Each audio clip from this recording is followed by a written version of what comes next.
we're probably at the tail end of a lot of busy work, and then we can actually get the work done. So, Intros? yes, let's do intros. Yeah, thank you. I forget that a lot. Cameron. Cameron, Perez, Verdia. Austin, Quinn, Davidson. Hyphens. Suzanne M. LaFrance. Big salad sauce. Good Peterson. I look like Killer, yes. Oh, Felix Rivera. Funk Diller. Is it Sadie Edmondson? Oh, you need to somebody else. Crystal Kennedy. Barbara Jones, municipal clerk. Eugene Carl Haberman. I figured it out. Representing himself. Don't worry about it. I read. Okay, thank you. So I have two things that I want to start with before we get going on Robert's Rules of Jeopardy. And one is, this is very elementary. I have some bonus questions here for you,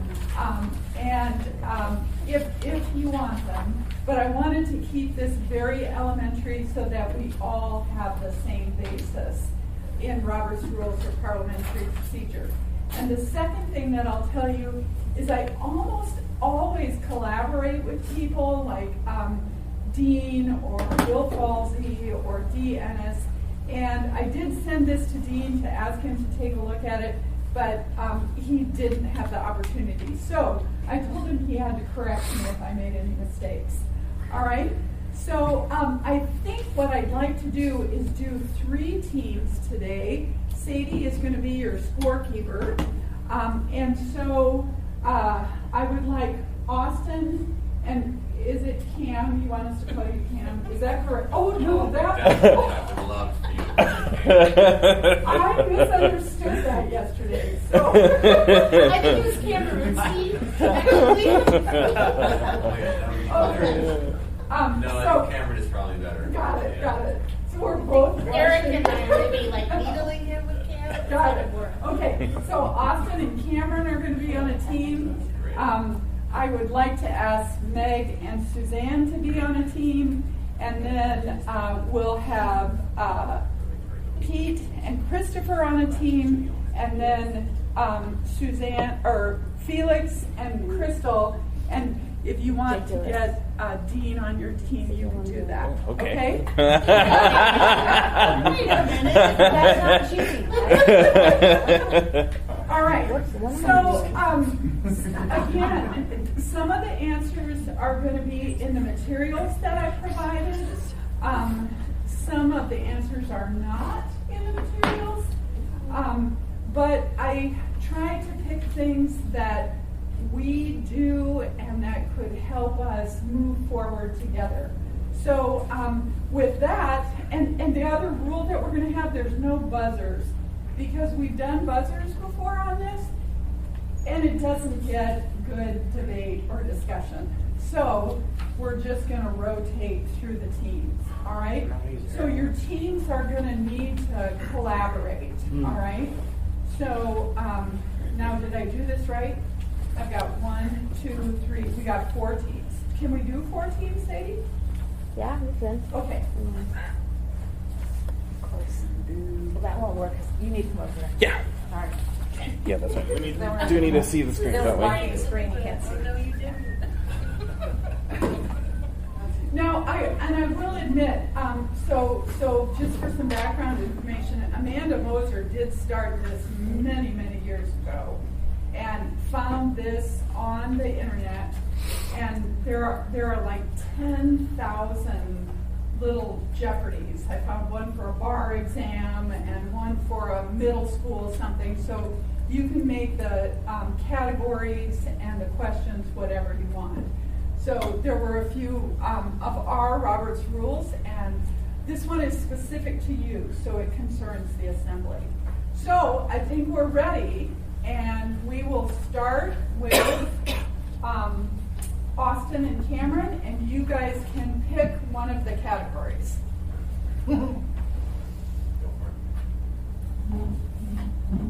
What's Jeopardy Strategy supposed to do? Smaller numbers first?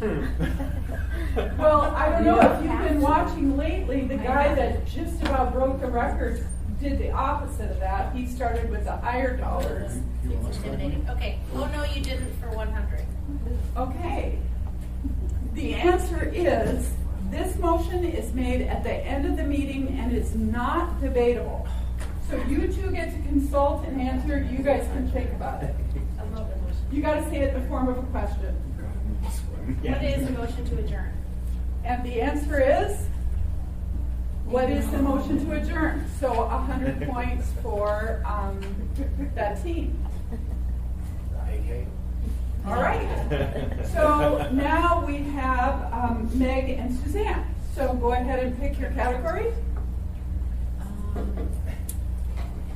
Commonly used phrases for 200. And the answer is moment of personal privilege.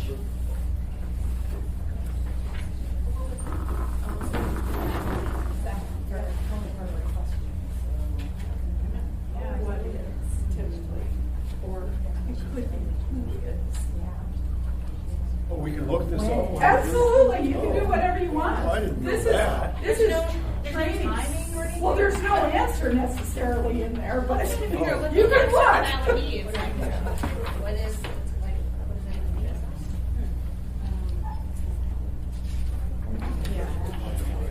Okay. What is a motion not related to pending business? Awesome. So go ahead and let's see the answer. It is, what is a statement used to interject information not related to the agenda of the meeting? For example, I can't hear because the room is too noisy.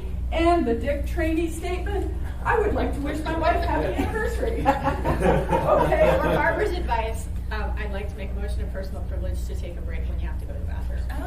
And you don't want to miss the debate. Is it a motion though? Or is it just, No, I'd it's like not. to take I'd a like to motion? take whatever. If the Yeah. chair said no, and you wanted it, you could make a motion and get a vote. I see. So if you say, Chair, may I have a moment of personal No. privilege? Yeah. So I'm He says yes. gonna suggest another option is move to recess. So that's another option. And To go to the you could bathroom. move to recess to go to the restroom. Yeah. All right. Or just ask me and I'll be like, we're gonna take a 5-minute break. Because so and so has to go to the bathroom.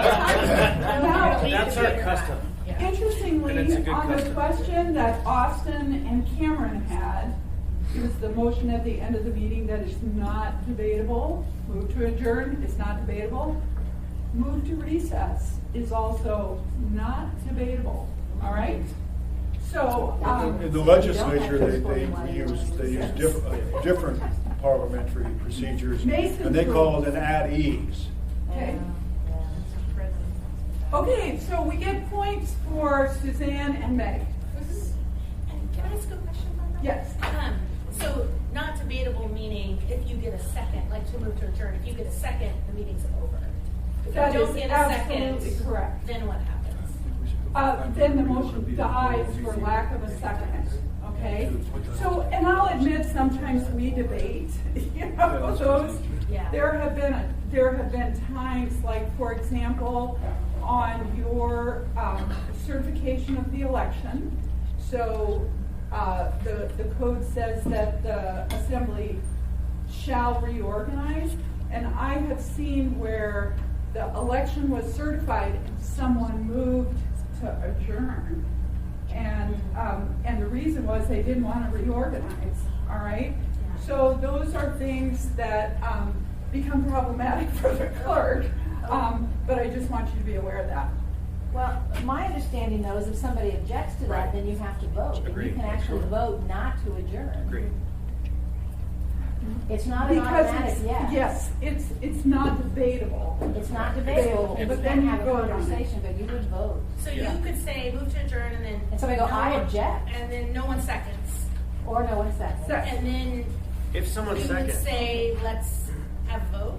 Or if someone seconds, I guess. If it's someone on the seconds floor. and then someone says, "I object," then you would have to have a roll call vote. agreed. Got it. And it's not, here's a little cheat sheet on it, it should be in one of these books. And one of the other things about it, it's, you know, so one of the things that we often do is I move to extend until 10:45. Okay, 10:45. So it's amendable. And so, you know, our our take on that is that's the mover is agreeing to change this. We're not recording that as an amendment. So those are just a couple of issues sometimes that we run into. Okay, so we've got points for Meg and Suzanne. So Pete and Christopher.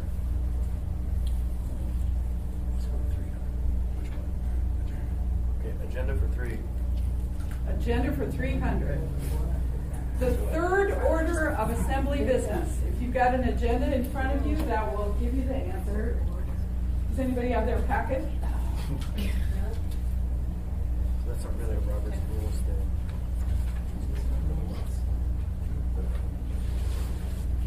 Yeah, it's the mayor's rule, isn't it? Oh. When you look it up, but it's we want to.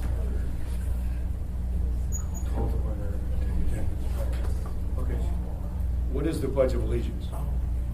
The answer is, what is the Pledge of Allegiance? So this question, if you look in your book, you can see the order of business for in most parliamentary groups. It's going to be, this typically would be minutes, is the third order of business. In Robert's Rules, the pledge is not part of that, so we're just a little bit different. Robert's Rules are not the Pledge of Allegiance. It does not. That is absolutely correct. So What did you this, say? What did you say? Kim? Robert's Rules of Order does not have the Pledge of Allegiance. Oh, in the wrong. and so that's why this question includes assembly business. All right? Thank you very much. You got your points. All right, Felix, Crystal, and Dean. We already decided we're going for 500. Oh, all right. Which one? I mean, you guys are keep, High going up a risk. step. We're thinking we just probably better go for 500. Look at that. Dun, dun, dun, dun, dun, dun, dun. All right, that's fine. Okay, 500, do you entertain? I'm sorry, this is not this number. This technique is used to immediately end debate.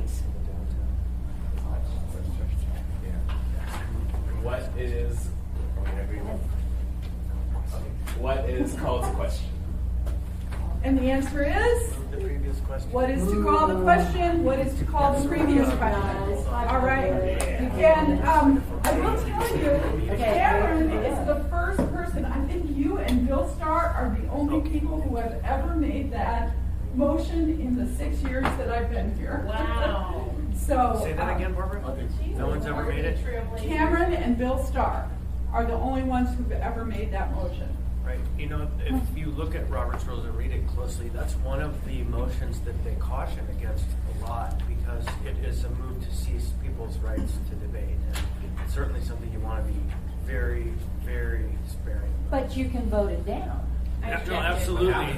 Yeah, You know, I objected. That's I mean, true. so then you carry on. Yeah. I get that, but again, it's just That was what you're pretty spicy. Oh. telegraphing to your peers is It's a little. I want to shut you up right now. And oof. Okay, we're back to the beginning. Austin and Cameron. That's great. Okay, well, let's just talk about that a little bit more. One of the things that we don't do well in one of these categories was called pro-con. And in Robert's Rules, what happens is, the first person that speaks in favor of the motion. And then the second person who speaks is supposed to be someone as opposed to the motion. And then the next person that speaks is supposed to be someone in favor. And then you go to the con side again. All right, and then the maker of the motion does not get to speak again until everyone who wants to speak has spoken. And we don't do that. You have the queue, and the chair calls people in the order of the queue. You can get in the order of the queue more than once. So that's one issue that we don't do. To allow the maker of the motion to speak twice, typically in Robert's Rules, it requires a 2/3 vote of the body to suspend the rules. So that is where call the question comes into play. when arguably, I think one of the old questions was, when someone is beating a dead horse. Yeah. So I do think that it has a purpose. You just said exactly what I was going to say, is that I think that there is there's also, from my perspective, an intention behind Robert's rules to move to a decision, right? And the debate helps to inform ultimately the decision. And so whether the group tends to not move to a decision, right? So they tend to hold off on things. Well, it doesn't sound like we're in agreement yet. So let's wait to the next meeting. Or it doesn't sound like we're in this thing. But what's interesting is that not all voices are speaking out. And so I think that some people speak through a vote, right? I'm rather than, so that's that question of if 2 or 3 people are really debating through an issue, and you call it the question, they can feel like, well, I've been able to share all that I want to share, but it could be that the majority of the people sitting there are actually ready to move to a vote, and it's just sort of circling. So And so we'll get there. We'll get there. Majority, not just a majority, super majority. We'll get there. Is that right, Dean? Call the question. Call the question is supermajority. And it is not amendable, and it is, you cannot reconsider it. 300? Okay.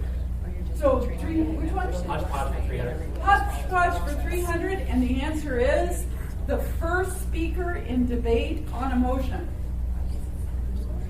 Who is the maker of the motion? Correct. The answer is who is the maker or the mover. So you both said the same thing. So that's great. So remember that, and the chair does this for you. And every so often it's kind of funny. I remember Felix said, Mr. Weddleton, and he said, what? And it was, well, you moved this motion, so you get to speak first, okay? All right, so points for Austin and Cameron. Suzanne and Meg?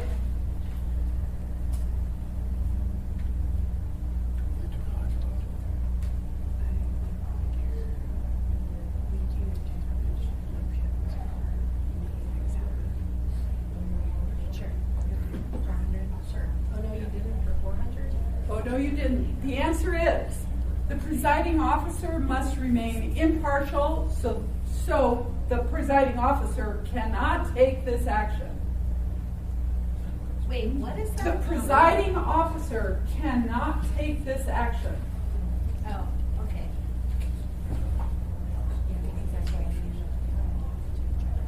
Oh, okay, so I see what you're saying. Okay, this you have to ask it as a question. What is make a motion? And the answer is, what is to make a motion or a second, obviously, or to debate?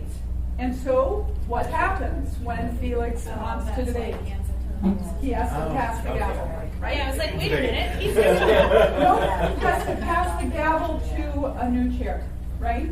So the presiding officer or chair has to remain impartial, cannot debate, cannot make motions. Now, this rule, in Robert's rules, there's a different rule for small bodies.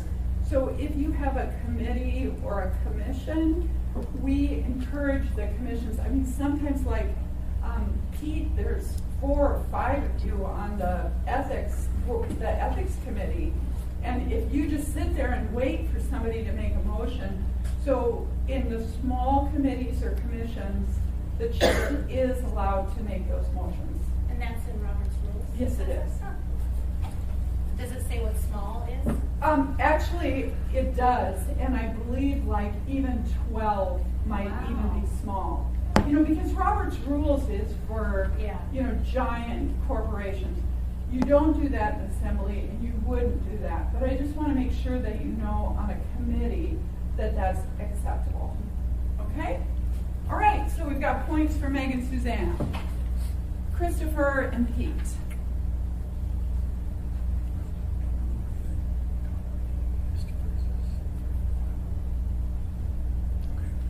Commonly used phrases for 500. All right, the answer is, I abstain.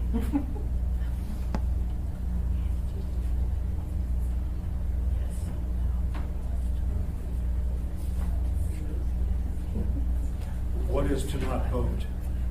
The answer is Oh, I didn't know that. a statement made by a member to not vote. Interestingly, it is not allowed by Anchorage Code absent a declared and confirmed conflict. So the code says that members shall vote. All right? Yes. That should be in the initial onboard training, because I didn't know that till right now. Okay. I will. Because it's there, it's a button actually on our thing. It I probably would- doesn't work, I would maybe. let you do it. I would prefer to know that now versus trying to do it in the I think we meeting, should all like. do that. And during the presidential debates in 2008, Barack Obama was criticized for abstaining while he was in the Illinois legislature 26 times or 23 times or something. So you can imagine why this is in the code. Yeah. So, for example, there's a rezone, and the public, there's an issue with this rezone. You're gonna, well, I bet 90% of your decisions, you're gonna piss somebody off, no matter what you decide. Yep. So you abstain. Well, if everybody does that on a difficult decision, you're not doing your job. Yep. I do have a question about the Anchorage Code absent a declared and confirmed conflict. Yes. So if I think I have a conflict and the chair doesn't determine I have a conflict, I still can't abstain. You're going to force me to vote. Then you appeal to the bottom. Okay. Then you So- walk out and go to the bathroom. Then you pull a Okay, friend. so here's what happens, Meg. The ethics code specifies that the body determines whether or not a person has a conflict of interest. Your duty as a member is to declare a potential conflict. We've heard Austin make a declaration, Suzanne has made a declaration, John just recently made a declaration. So your duty is to declare. If you declare, you are probably not in violation of the ethics code. But then the body makes the decision. So the way we do it, Felix ran through the 5 questions and he made a ruling. So, preview of a question to come. Then he says, this is the ruling of the chair. So if you disagree, you're not supposed to vote, or if any of the other members say, hey, wait a minute, I do think that's a conflict, you can object to the ruling of the chair, you can challenge the ruling of the chair, or you can appeal the ruling of the chair. And then the whole body votes on whether or not you have a conflict. Now, I think in the code or in the cheat sheet, it says the vote is that you do not have a conflict, you are directed to vote. So that's usually what the ruling would be. Yeah, I hear that. Well, Gesture. but what if a member felt they had a conflict even though the other members felt that they didn't have, and he felt or she felt ethically that they needed to not be involved in that debate and vote on that issue, then, So there's 2 things you can do. Number 1, I would recommend requesting an advisory opinion from the Board of Ethics. So that would be one thing that you could do. The other thing, the body is really good at financial conflicts of interest. And I think we understand those better, but there's also in the code, it says personal or financial interest. So more often than not, I think we ignore the personal interest. And that came up once when Bill Starr said that a friend of his was, had something to do with a contract or a road or something like that. And they went through the conflicts. Was it substantial? Was it? Yeah, it was at Merrill Fields, matter of fact. And the answer was no, no, no, no. And Bill said, this is my friend. I am not voting on this. And so the body ultimately agreed with Bill and decided it was a personal conflict of interest. So keep that in mind. Again, you're really good at financial. But personal is, I think we kind of overlook that. And personal's so hard. Sorry, Chris. Go ahead. Well, no, I mean, you're right, and that's just it. And that's only something that you yourself can really judge. You just have to ask for people's support in it. But my question is, you mentioned that there's a challenge to the ruling and then there's an appeal. What's the difference?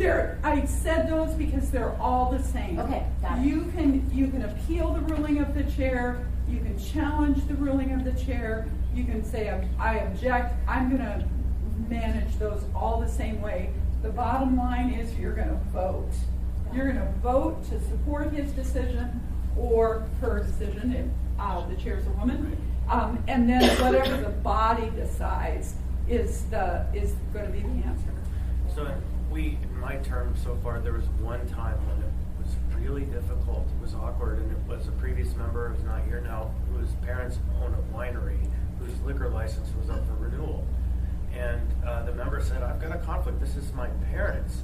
And the body said, no, you don't, which was a very strange moment. Yeah, and that's Very not strange. fair, really. Yeah, and really he was compelled to vote. And so it's definitely an interesting conversation sometimes. Yes. Okay, so let's see. I think that I've forgotten whose turn it is. That's them. Okay, go ahead. Absolutely. Yeah. 500 for something. Hey, let's Or do, go home. yeah, let's do 500 the agenda.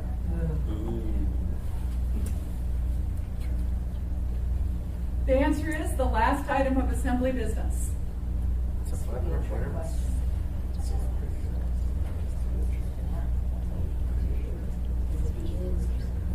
There's a motion to adjourn. The last. It's basic. Oh,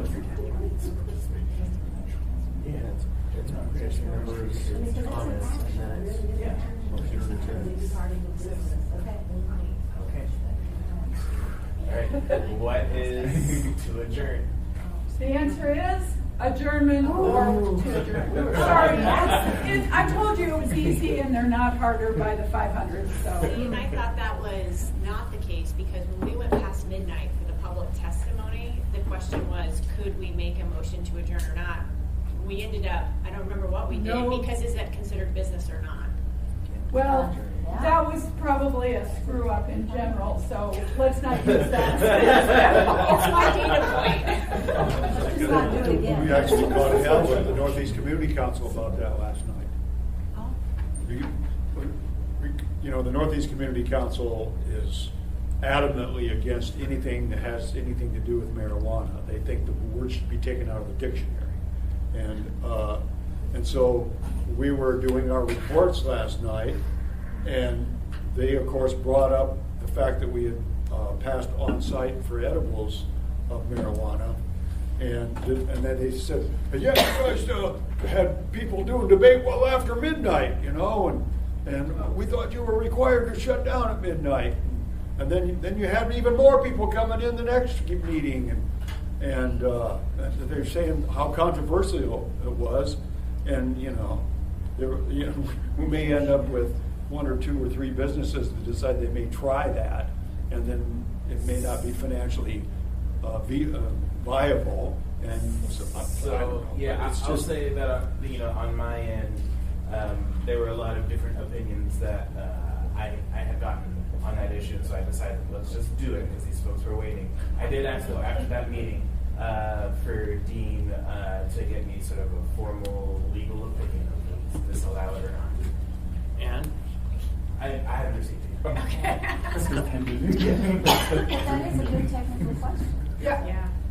So speaking of community councils, the move to extend comes up a lot, and there's a perception that Robert's rule states that you have to have a motion to extend 10 minutes or prior before the official end of the meeting. But I've not seen that in Robert's rules, but it's definitely a point of contention at a couple of our councils, that if they don't extend by 8:50, then they can't go beyond 9. so the trick with the community councils, right? Here's the thing about community councils is they're less structured. They set their own rules, and a custom really plays a strong part in how people do their business. So while it might not be in Robert's rules, they can set that as their operating procedure. And then if someone disagrees with that custom, they can then appeal to the chair, make a motion that that ruling is not accurate, and then in that moment it could continue or not. It just Sure. depends. It wasn't in their bylaws or anything like that. They were actually referencing Robert's rules, Yeah, like Robert, and it's like, oh, I don't. So Suzanne, I'm going to offer that Dean and I will look into that and see if the motion to extend has to be made 10 minutes before the end of the meeting. I do not, I just glanced and I don't see that in the list of motions, but we'll find that out, okay? Okay, are we, we're ready for, oh, sorry, Gina. Ready? Are we up? Cameron and Austin, you are up. Either a couple hundred or 500, right? Okay, oh no, you didn't. Oh, no, you didn't for 500. The answer is, this motion to bring back previous action is not amendable. The move for reconsideration. Say it in the form of a question. Are you ready? What is a motion to reconsider? The answer is, what is the motion to reconsider? So that part of the teaching moment here, it's not amendable. Okay, you can't amend a motion to reconsider. All right, What is a motion to reconsider? a motion to reconsider. So we had a little experience with that the other night. In these materials, I was kind of surprised to see this. If you look on, let's take a look at page. Consider it hasty action. Yes, hasty action. It's on page 8 at the bottom. Reconsider a hasty action. I move to reconsider the vote on. And that is not typically what we think of it as, that it was hasty action. What I think it is that somebody's changed their mind. So, and you've seen it before, a couple of times someone said, oh, I voted the wrong way, right? That's really what it is I voted the wrong way. Can we reconsider? That's one motion. And then the answer, when someone says, I voted the wrong way, and the body says, well then yes, of course we're going to reconsider. And that's one vote. And then the item, whatever the vote on the item is suspended, and then the body now is voting again on the item. You're reconsidering it. And if the person voted the wrong way, they vote the right way, the chair announces the vote, and then you proceed to the next item. Now, what the assembly does is often does a motion for immediate reconsideration and recommends a no vote. And the idea for that is that the code says that any member who voted in the majority can move to reconsider within 24 hours. All right, so you just have to file a motion, written motion with the clerk, and then someone has to file a written second. And then that item is suspended. If it was the plastic bag ordinance, it doesn't go into effect, and it comes back before the body at your next regular meeting. All right? So the intention behind what I assume Member Constant was doing was to, if the motion to reconsider was a way to solidify in some way, or to sort of make it more difficult for us to change our minds at some point. I mean, what was that? Avoid a delay on the issue. The idea is that if you do a motion for immediate reconsideration at the meeting, that someone can't file a motion to reconsider within the next 24 hours.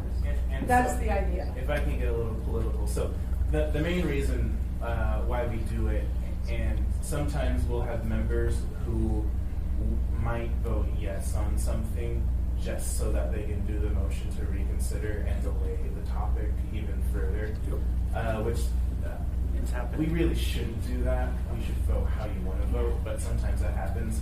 And then, other times we're worried that there's this big lobbying force here, and they might point sort of the person who they think is the weakest on the subject, and they voted yes. And so they're going to send all their forces to that one member and try to get them to reconsider. And the political reason for not doing that is we don't want to rehash that subject. Now, we're actually going to be seeing something pretty soon specific to marijuana licenses, and that'll be an interesting debate. Basically, saying on a marijuana license, and I think alcohol license, liquor license, that you cannot, that a motion to reconsider is not allowed, and that is because there's typically a timeliness to it, where if we were to reconsider a marijuana or a liquor license, then that voids the action that we did, and then we can't send typically to AMCO our protest to them. Like we've waived our protest basically, and so that'll be an interesting debate when we get there.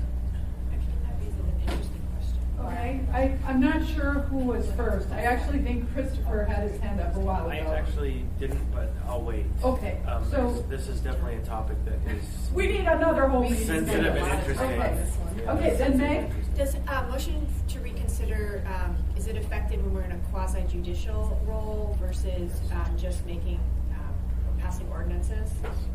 Yes, as a matter of fact. Anytime. The code does not specify. The code- Chris and I filed a motion of reconsideration when we were debating whether we were going to punish Kill their license.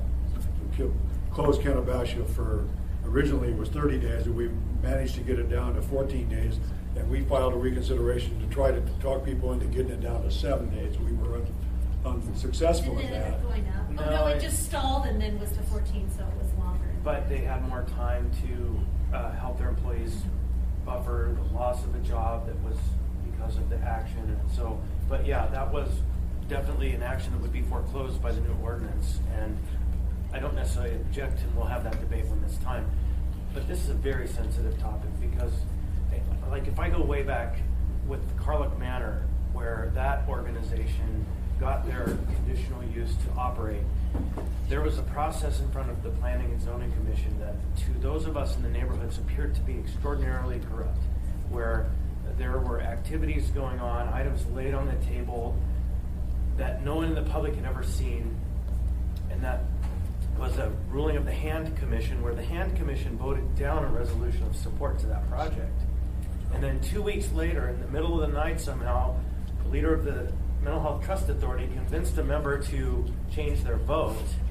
The Hand Commission illegally reconsidered 2 weeks later, because you need to be within 24 hours, and then one person changed their vote, so it went from a we oppose this because of all these various things to we support this. But none of the members of the public ever knew about that because it was laid on the table at the meeting, right? And then the Planning and Zoning Commission supported the project, in large part, in my opinion, based on the Hand Commission said do this, right? And so there was a major abuse of the process using the motion to reconsider, and it's very sensitive. Okay, so let me go to Meg next. Did you? I asked my question. Okay. It's applicable across the board.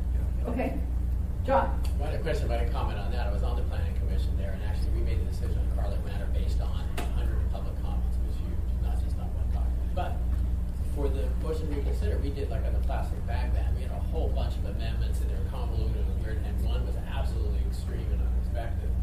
And so we moved to reconsider that, just so we could see what we were voting on. That's right. So many amendments.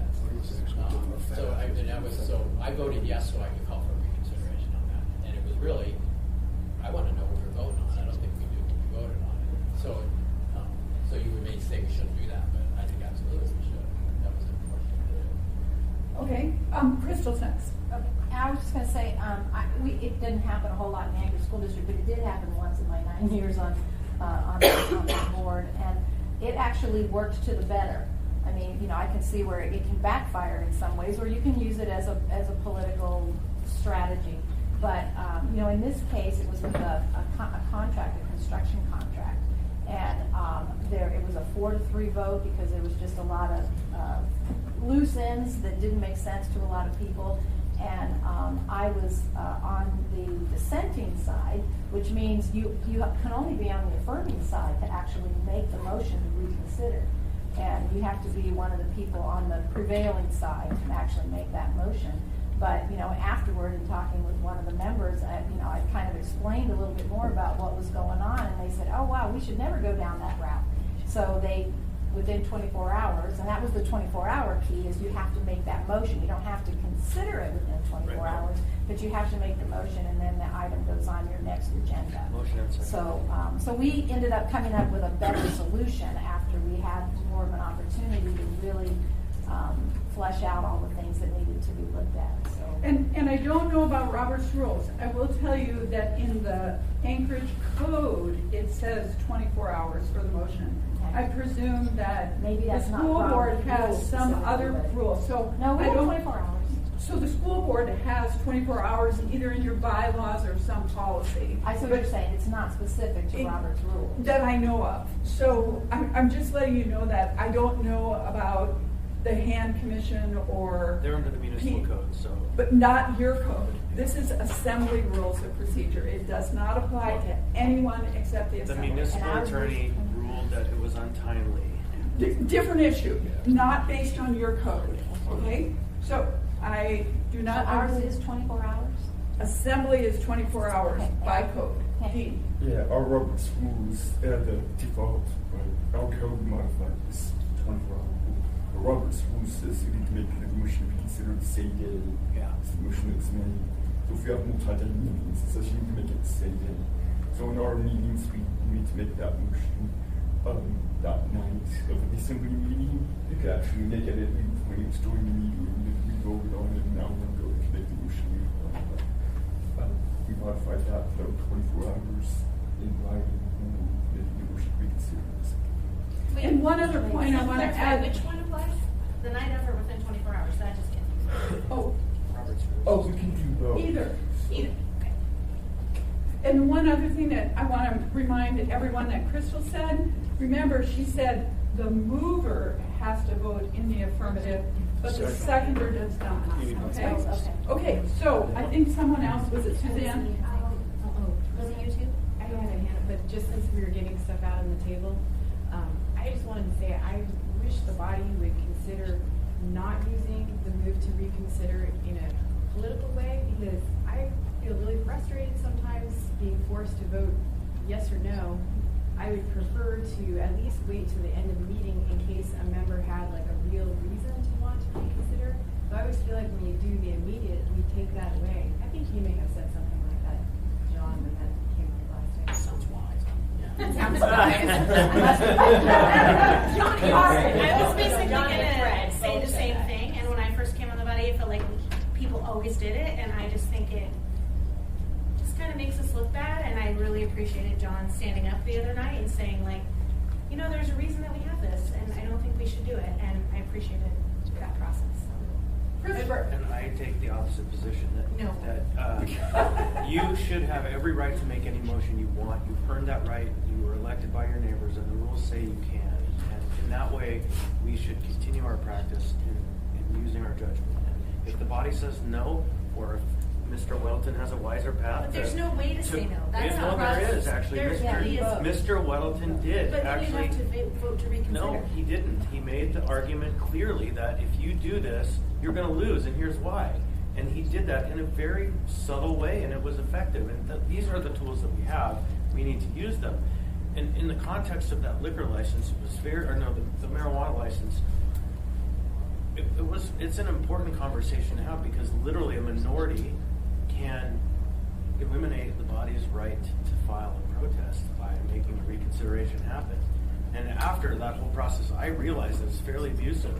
And so you don't want to do that, but if it's in the regular order of business, and it's not in some way to take the minority position and make it prevail, I think it's your right to do what you want. And it's your right to tell me, no, I disagree with you. But we didn't get to vote that down. You withdrew it, because like Austin says, we don't, And I withdrew it because there was someone whose judgment said, you're not going to get the outcome you want. In fact, it's going to work the opposite to what you want. I mean, it's obviously everyone's right to make a motion. We all know that. So it's just whether it's appropriate, and I think that's what we're. So, part of this is part of the training task force that Austin is directing us, and she picked these topics. And the fascinating thing is, it looks like we could do a whole work session on motion to reconsider, looking at the code. I know Dee and I have actually looked at this code in a different context, and so we'll continue to do that, and we'll put this on our list, like maybe another time to discuss motions to reconsider. But let's move on. One additional point, just to point out differences in the legislature. After you've made your vote, the speaker always asks, or the president always asks, would anyone like to change their vote? And the reason is, sometimes near the end of session, you've been there for 12, 14 hours straight, and sometimes you go for green and you hit the red, and it immediately lights up, and you go, I hit the wrong button, you know, and so, and that, you know, that. And then, but they also do use a motion to reconsider, and sometimes near the end of session, members will vote to stop the reconsideration, because if you reconsider and there's not another session planned, if you're planning to adjourn that night, then that kills that legislation from passing until they gavel in the next January. So it can be a delaying tactic. Okay, so next team, I think Austin and Cameron had that question. Austin, Cameron, so and now John. we have, John is on the you want this to I'm just kidding. Okay, so we're going to add John to the Meg, Suzanne, and John team. So you guys are up. Pick a category. The last one for 500 that's available. Okay, hodgepodge for 500. The answer is objection, or I object. Already given you the answer to this one. Really? It's a hard question to think about. Those are the answers in here. What is making an objection? They are in various places. What time do we have? This is a learning opportunity. There's no What is time. making an objection? That's how you make an objection. 500 points should be hard, right? Yeah, Oh, exactly. you know, Well, we realized that. That's why we're like, why did we pick 100? We're going to That's why they couldn't figure out Well, the jury. these They guys thought it was- they got thought to it see a was lot of trick. examples. They're privileged. I think it's really that simple. What is how to make an objection? That's what that is. That's how you make an objection. You say objection or I object. Are you looking on page 8? Like, Page 8 of your little handout? That's where I am.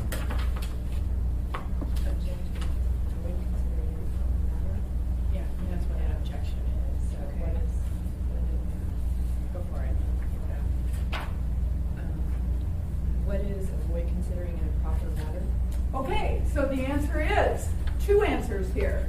What is the statement a member makes when the member believes considering the matter is inappropriate? That's the second one. Or that's what you can state when you're opposed to taking unanimous action. So on the consent agenda, on the resolutions in front of you, on a lot of matters, routine matters, the chair says, is there any objection? And hearing and seeing none, that matter is approved. If you object, that's when you say objection or I object. Another example for the assembly is when the chair says, here are the questions for a conflict. I rule that you have a conflict. I object. That means you're opposed to taking unanimous action on that conflict. And then, as Crystal has said consistently, then you vote. That's all it means, is then you vote. Okay? Points for Meg and Suzanne and John.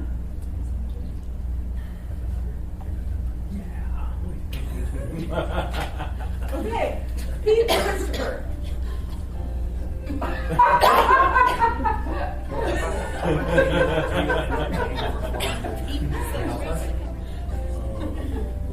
So do you entertain for 400? Okay, the answer is the number of members needed for a typical motion to pass. What is a simple majority? What is a simple majority? And the answer is, what is the majority or simple majority? Okay, are you ready? Felix, Crystal, and Dean. Commonly used phrases. Okay, Go ahead. the answer is point of order.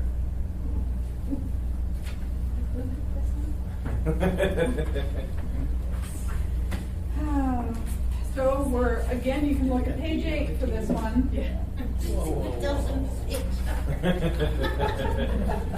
You're a very collaborative teacher. I like it. Answer the questions on page 4, line 17. There we go. The All right. answer is, What is protesting a breach of rules or conduct? okay, and the answer is, I think there's 2 again. Okay, a statement to object to the way the meeting is proceeding, contrary to Robert's or the body's rules. You have your own rules of procedure that supersede Robert's rules, or you could do a point of order when you're objecting to a personal affront. So one of the purposes of Robert's rules that you can see in these materials, this would be on page 3. It's talking about why parliamentary procedure is important. It's protection of rights, a fair hearing. You know, the purpose is to avoid personal attacks, to maintain decorum. And so if there's a personal attack, then someone can say point of order. All right? And I remember a time, probably about 4 years ago or so, when we had a member of the public testifying, and he was making personal attacks, rather very personal attacks at a member that was from Eagle River at that particular time. And I objected, and I said that's improper testimony. And so the chair agreed and told that person that he had to leave and stop. And he continued to talk. We had to call the guards to escort him back to his seat or out of the proceedings or whatever it was. Okay, so that's exactly what a point of order is. All right? Yeah, go ahead, Yeah, Crystal. because we talked, rules or conduct, and conduct could be a big part of this, but would that be directed at, or doesn't matter, would it be directed at other assembly members, or would it be directed toward It could be both. citizens? Yes. Pete is correct. It is both. So I think there's one more question up here that's gonna address this in a slightly different way. So Or it we'll could be the hopefully- administration, it could be any. Oh, yeah, okay. Yes. Yeah. that makes You know, sense. one of the comments that I'll make is remember, public testimony is that. The public is supposed to testify. And the role of the assembly then must be to listen. And so that's one of the times where I think it's the administration, Becky, the chief of police right now, do a really good job, I think, of making comments to correct incorrect public testimony without making it personal. But I just want to make sure that we know that when the public is testifying, I think the chair does a really good job and says, this is not the time for us to answer questions. That's not what public testimony is for. But I think we need to be careful to listen and not attack the public who's testifying. That's one of the other rules, parts of Robert's rules, is that decorum means, as Christopher said, it's the administration. Pete said it's each other, but it's the public too. And sometimes it's pretty hard not to, Well, but and- that's still the rule. Probably the thing we do the most, not all of us, some of us, and it happens from time to time, that's in that context out of order in a bit, is we start to debate in the public testimony phase of the conversation, the evening or the moment. And that's where it's a point of order, is in order to say, really, this is not the time for debate, this is the time to hear, and then we'll debate when the hearing is before us. So I'm going to give you an example, and this would have been a great time for someone to say point of order. So someone was testifying, and this was before I even worked for the assembly, And one of the members said, "Are you familiar with the Equal Protection Clause of the U.S. Constitution?" Well, of course, the person said no, and then the member said, "Thank you." Well, you know, it was exactly what Christopher said. That was debate. That member was essentially debating with that member of the public and asked the question about 10 times to 10 different members of the public. And so I think that might be an opportunity for someone to say, "Point of order, I believe this is debate, Mr. Chair." All right? And we're a little less formal in that we don't say point of order on this. Usually just, "Mr. Chair, I think this is debate." We're less formal, but that is Yeah. the motion that we're. So we should only be asking questions. We shouldn't be like, or even if you ask questions, but it's in a sort of interrogating way. Well, I think that's a decision for each of you to make.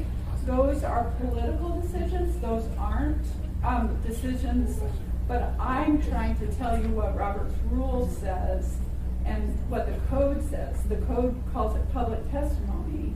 And so the rest of it, I think, is up to you.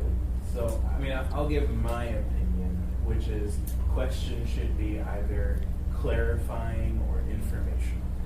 Those should be really the only types of questions that we ask members of the public, because otherwise it does appear that we are debating with the public.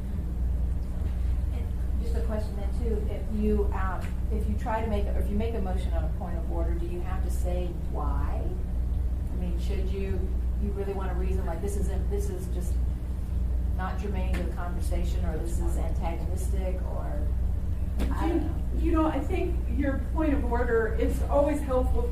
Most people already know what's going on, and it just takes someone brave enough to call it out. And like Christopher said, this is debate.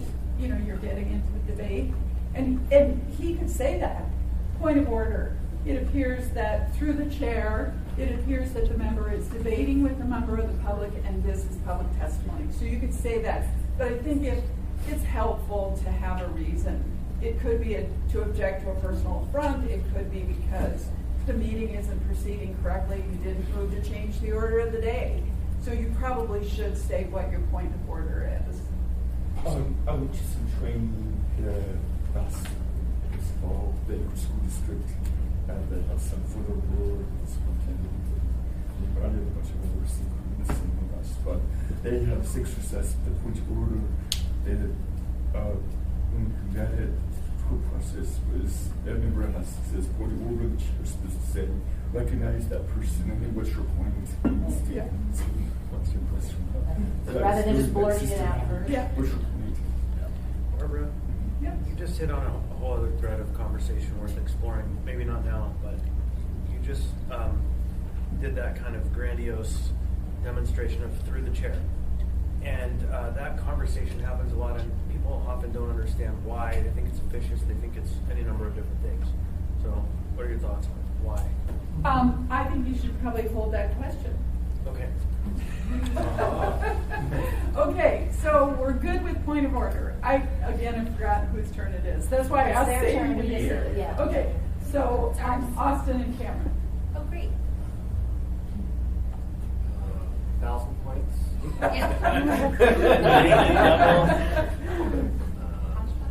Sure. Hodgepodge 400. The answer is the second speaker in debate on a motion in Robert's Rules. I already told you this, so.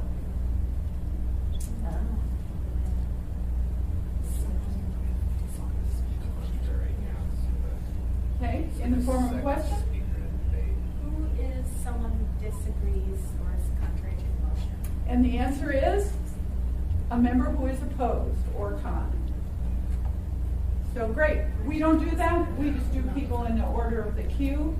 Keep that in mind. If you want to speed the meetings up, that might be one way you could do it. So now we're back to John. I'm glad you brought that up, speeding the meetings up. Thank you. I tried, You would Pete, I have to tried. ask- you would have to ask who's for and against. How would you do that? Well, Yeah, I don't know the But wait, answer the to that. person speaking on behalf of it would be for. Right. So then the next person would just have to be against, right? But how would the chair Or you know could say, who an you could accused say, is? Oh, right. The That chair could before say, they speak, Mr. yeah. Weddleton, We would Mr. just Weddleton could regulate say, them. I'm not opposed to this motion. But I'm just providing you some Robert's rules. I don't think that necessarily would work for us. I don't think we abuse debate too much. Sometimes though, we are all in agreement and people go on and on and on about why. And so. There's value in that. The value is establishing a record, and the record of all of the reasons why this is a valid idea, which if something is challenged down the road, that in fact becomes part of the contention of what is this thing, whatever it is. Sometimes those are reestablished like in work sessions though Yeah. too. Right, and this comment that often is used is, I need to say this for the record, right? And that confuses me. Like, it seems to me that maybe there is a record somewhere that it is, someday somebody's gonna look it up and listen to it, or for when they live online, or they're gonna listen to it online, that sort of thing. But is that part of Robert's? I mean, I need to make sure that everything that needs to be possibly said is said, because if not, it's not in the record.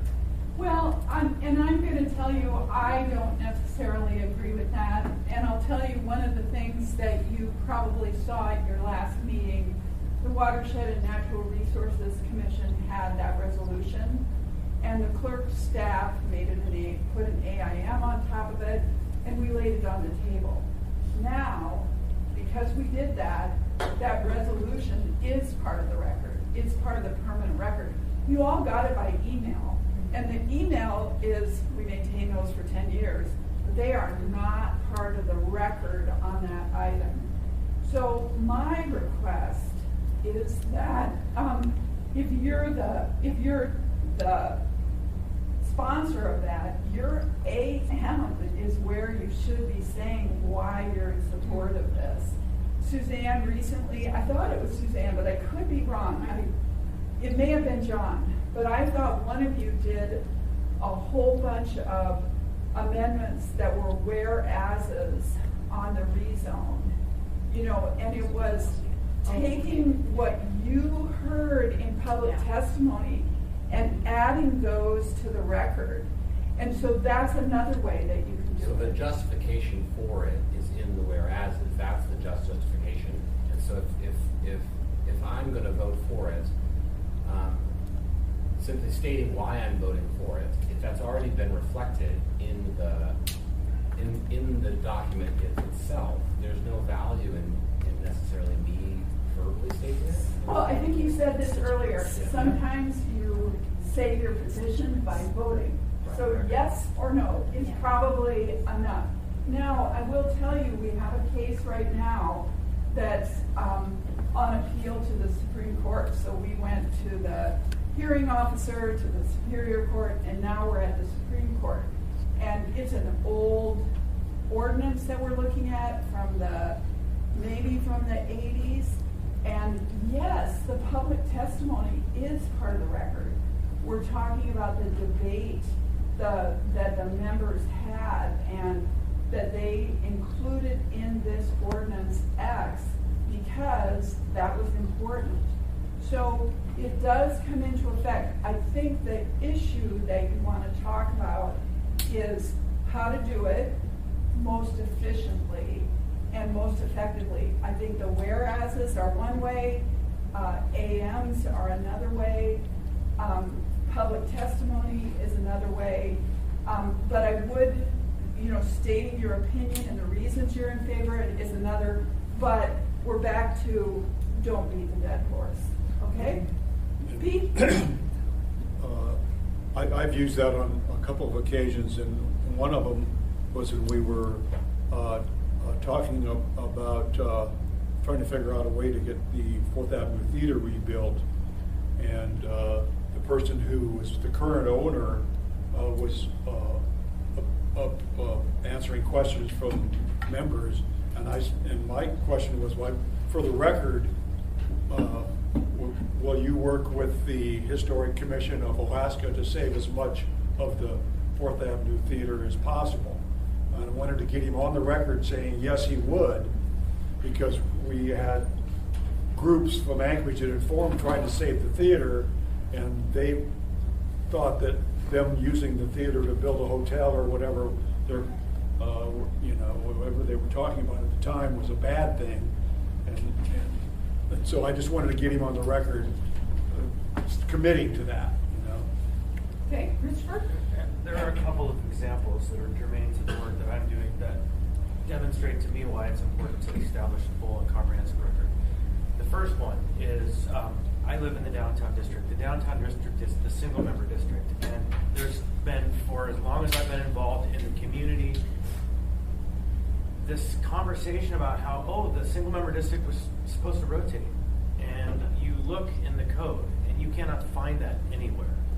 And then you actually go back to the charter, the Unification Charter Commission that was working on establishing this. And everyone says, oh yeah, they talked about it there, but you cannot find it there anywhere. And so there's this strange phenomenon where the record doesn't comport with what all of the people who I talk with on this issue, even people who were in the room at the time taking those votes, say it happened. And so people actually listen to those tapes. And in our work, the most recent example of that is Falsey going back and listening to the charter discussions on the sale of a utility. Right? He actually sat and went back and listened to those records. And it was just baffles me how he could even find them. But they exist. Great clerk's office. Yeah, it's amazing. And so we base policy sometimes not on the red line, the black line of the ordinance, but on what that says and the interpretation that came through what the people in the room said at the time. So to me, that if you feel like saying it, you should say it, even though we all want to be out of there early, and expedition is the best, being concise and efficient and all of these things. But there's a reason why in Robert's rules it takes a two-thirds vote to stop someone from speaking. But remember, it takes a 2/3 vote to allow someone to speak twice on an issue too. That's the other Robert's rules. That would be great if we could just self-regulate to speak once on an issue. I would love that. Okay, so I don't know where we are again. Oh, of course. I was just going to say one other thing to be careful of is some actions require findings, and those findings are really necessary. So pay attention. Hopefully, council will have already put those findings in the whereas clauses. Those can't just be in the AM. A certain zoning, there's just a slew of them. When you say that assembly finds, those are important. You're licensing. Yeah, the clerk has made a huge difference because you don't know what your findings are until you find it collectively. But the clerk's got a new tool that says box A, box B, box C, box D, check the box. That has made a huge difference. But I think Dean helped Suzanne on those findings on the rezone, right? Did he draft those for you guys? The whereas? Yes. Or, yes. Yeah, so I don't want to take all the credit for the clerk's office because I think lots of people are working in law. But I mean, you find those in all sorts of things. Yeah, If something is without substantial value, that's a finding. And that's what the court's really reviewing more than anything is those findings. AMs are more explanatory. They're a sponsor's statement of intent. They're helpful, but the court's looking at those findings. Okay, so who's next, Sadie? John, Suzanne, Meg. 400, the agenda. All right. The fourth order of assembly business. What just changed? What are the minutes of previous meetings? The answer is, what are the minutes of previous meetings? All right. Wow. There it is. Okay. Hey, page 8. Okay. Commonly used phrases for 300, please. Members may vote. Cameron has brought this up a couple of times today. Members may proceed to vote. Members may vote.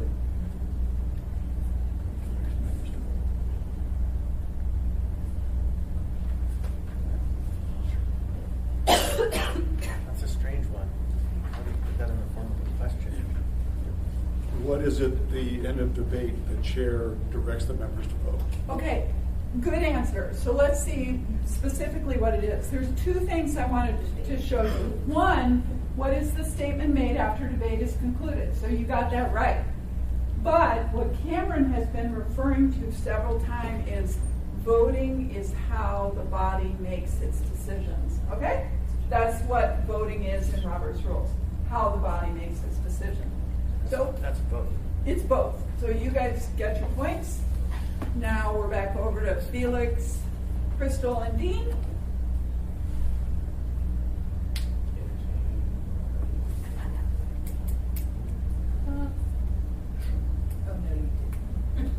Oh, no, you did. Oh, no, you didn't for 300. The answer is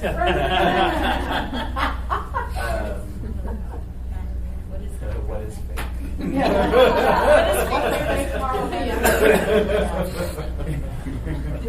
Yeah, how would you define that specifically? To happen. What, it's not an appropriate motion.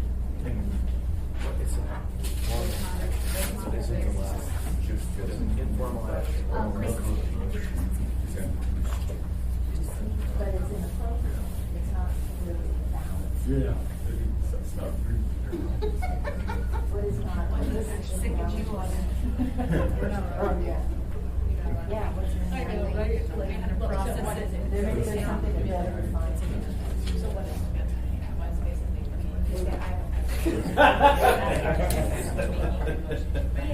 well, it's not actually a form to talk about. So yeah, It's just an amendment, and it has to be formal if you're gonna make make reaction to amend. Yeah, and so this is a formal action. It doesn't exist. Yeah, it's just informality. But we were actually doing it the other night, and we were all words between the amendments. Right. Right? And that's again custom. Most of our amendments are from. Just pretty much just get the work done. Yeah. I was much happier with What came out of. So what did Crystal say? Crystal says. I call it inappropriate or invalid. Okay, so what motion or statement do you use when something is invalid?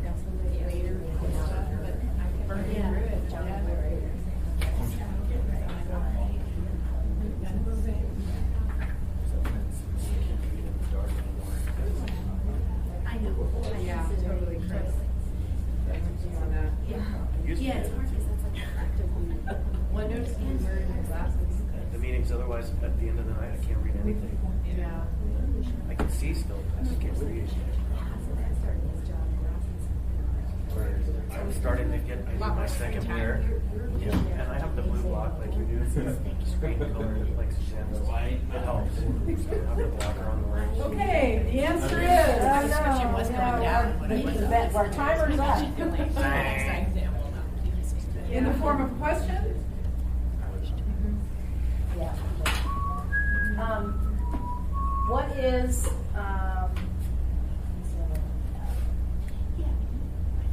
an incidental motion of avoiding considering an improper matter and making an improper motion or a point of order claiming that a mistake has been made?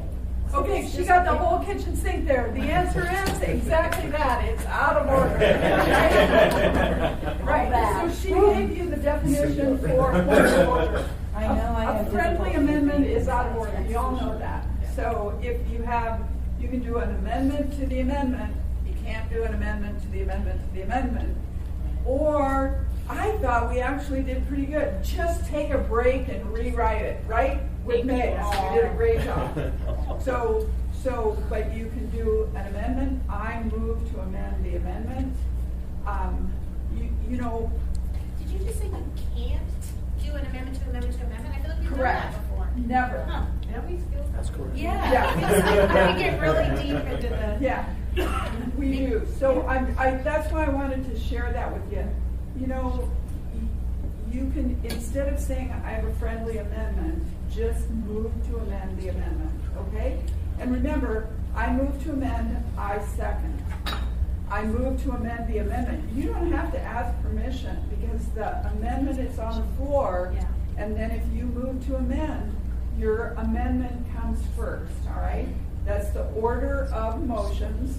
The first amendment is the motion to amend the amendment, then the amendment, then the main motion. However, after you have completed that particular amendment to the amendment and they vote on the final amendment, if you decide you want to amend that again, you can introduce another amendment. You absolutely can. It's a new amendment. It's Right. not an amendment to the amended amendment. That's correct. Okay, so now we're back over to Cameron and Austin. Do you entertain the 300? The answer is, member takes this action to show support for a motion before debate. So remember, this is at the beginning. If we would have gone in order, you would have.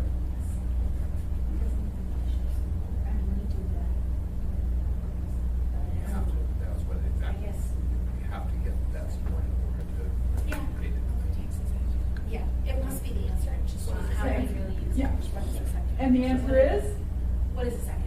the answer is, what is to second or the seconder? So you guys got that right. But we, I think, kind of, which I really respect about the body, will do that even if we don't agree, because we want the person who moved it to have an opportunity. I mean, if it's really terrible, a lot of us, we won't do it, but I feel like generally, we, I hear Eric Croft in my head saying, don't second something you're not going to vote for.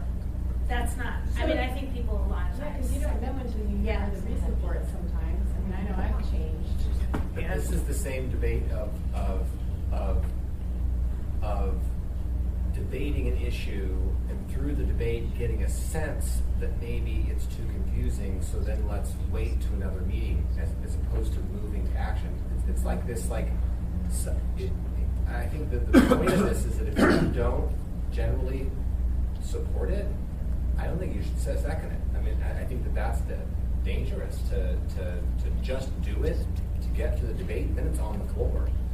But I just feel like I don't often understand it, because you say, I move to X, and then someone seconds, and then the person who made the motion explains it. So it's more like process to me. If the person who made the motion explained it fully at the beginning, then maybe I wouldn't. I mean, I'm not saying I personally always do that, I just think we do that. I think I would amend this in our world. What happens, you amend this to show support for the motion or the mover. And that's what you do, is you will make a second because you want to give your colleague an opportunity to explain it. Yes. So either way is fine. Meg? So I hate to get off the second, but why are we sometimes having a third?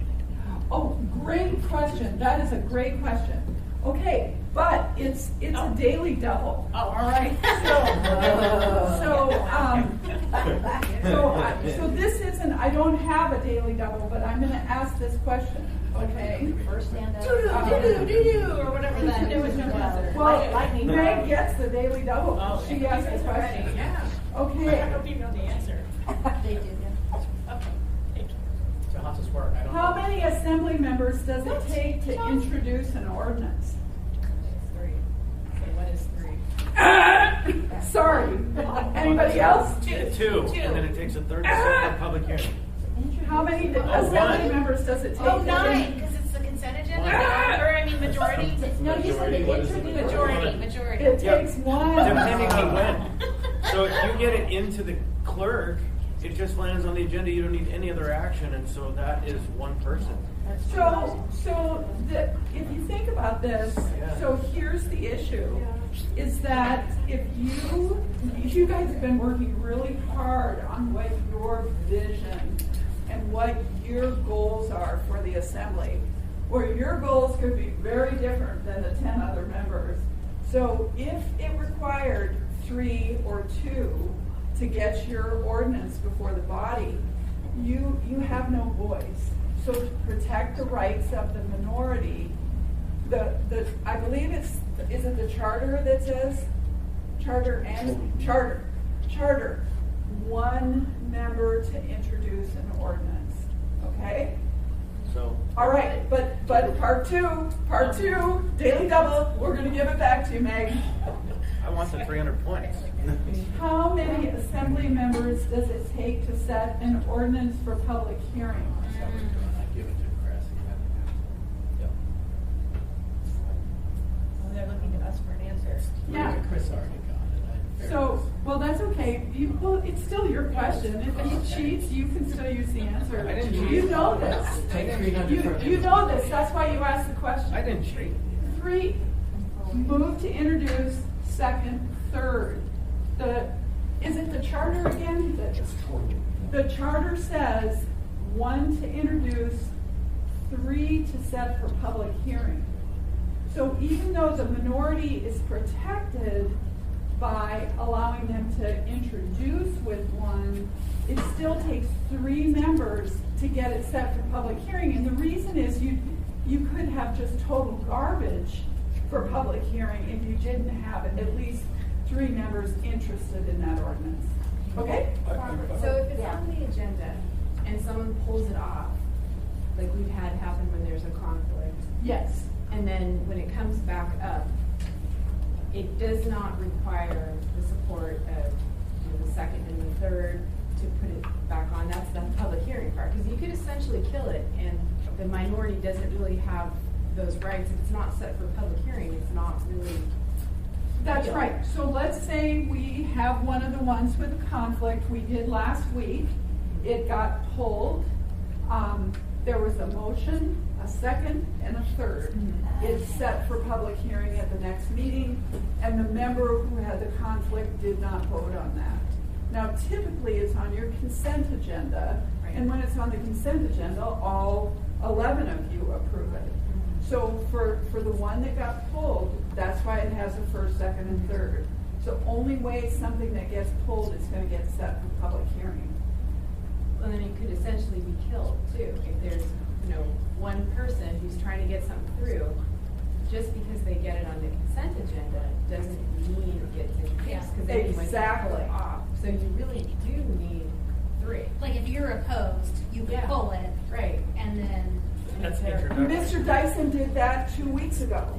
He pulled something that's going to be back before you, and he said, I think he said something like, I vote against this, but the bottom line was, he pulled it, and he's not moving it. John, I've heard you say that. I pulled it, but I'm not moving it, right? What did he pull? What was it? Dyson, he pulled the Highland Hills item. Well, we did it last on the item for the septic. Suzanne and I had, or Crystal and I had something to allow steel tanks or postpone action, but the administration worked out the problem, so we didn't need it, so we pulled it. We did not move it. Okay, so there's an example. All right, any Pete? The original question was, how do you show that you're in favor of this particular issue, I believe? And another way would be to ask the chairperson to be shown as a co-sponsor. I have no opinion on that. I think those are sponsorship is probably political for you, but however you do that, that could work. Okay, I think we got a daily double here, so we're going to give Meg and Suzanne, we're going to have to just keep that separate. Can you just add that separately? Yeah, so the Suzanne, Meg, and John team will give them 300, and then we need to give Christopher and Pete 300. Okay? Gotcha. Okay, so that means we're really close here. All right, so this is Christopher and Pete's question.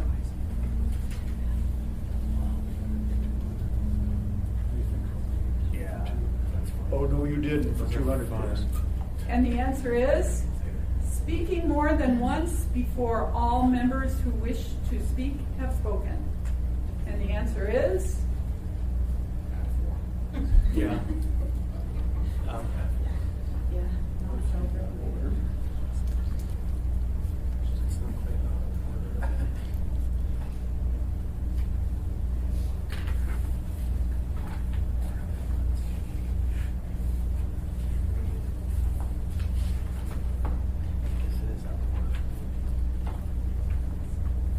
What is being out of order? It probably is out of order, and the answer is what is out of order. And then the other option is, remember, if you 2/3 of the body votes to suspend the rules, you could speak more than once before all the members have spoken. So you guys get the points for that? In our previous conversation on the topic, you had suggested it was the mover, meaning the first person to speak, but isn't it any speaker should speak once only before everyone who wants to speak has had a chance to speak? So technically the way Robert's Rules works is the mover, pro, con, then the next pro speaks, Right. and then the next con speaks. We just don't have a system set up for that. In Robert's Rules, what would happen is if you've got, 4 cons over here, I think that some bodies would allow the mover to speak 3 times. Because, you've got to say something up against this con. But in our world, it's just who's ever in the queue. And I think Austin has a good point. And what it really is, just self-regulate. We're talking about streamlining the meetings. Dee is working on some of that stuff for you to streamline your meetings. We stopped reading the addendum and the laid on the tables items into the record. This is just another technique that you use. Okay, so now we are over to Felix, Crystal, and Dean. What's left?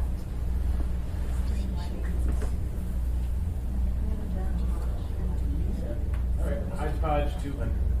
The answer is the phrase that directs comments to the chair to maintain decorum and avoid personal attacks.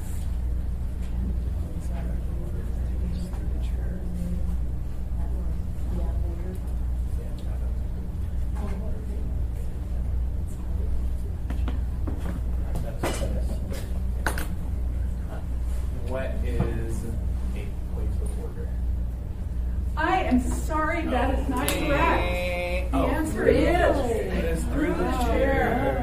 What is through the chair? So the reason this Okay, you said we were going to talk more about it. I did. So I think if you look in the handouts, you will see that on page 10. Which one, on this one? They're really a lot the same. But on page 10 of the little cartoonishy one, at the bottom it says, how do you obtain the floor? Of course, you wait until the last speaker is done. You rise, we don't rise, but you address the chair. You say, Mr. or Madam Chairperson, or Mr. or Madam President. So it's in our world, and this is this in the charter or the code? Through the chair. Oh, I'm sorry. It's in, I think it's in the code. Yes. The code, your code says this is what we are to do, that you are to say through the chair. And the reason that Robert's Rules has that, and the reason you have that, is because the chair is impartial. We've talked about that before. And it prevents crosstalk, so that Crystal isn't debating with Suzanne on a motion. Crystal is going through the chair, I oppose this motion because. Otherwise the danger is, you know what? You're really wrong here. This is not right. And that doesn't promote decorum and avoid those personal attacks. Go ahead. So I know that, Bill Falsey is presenting, or someone who's not an assembly member, they say through the chair. But we don't say through the chair. But you were just using that as an example of Crystal saying, oh, I oppose that motion through the chair. Right.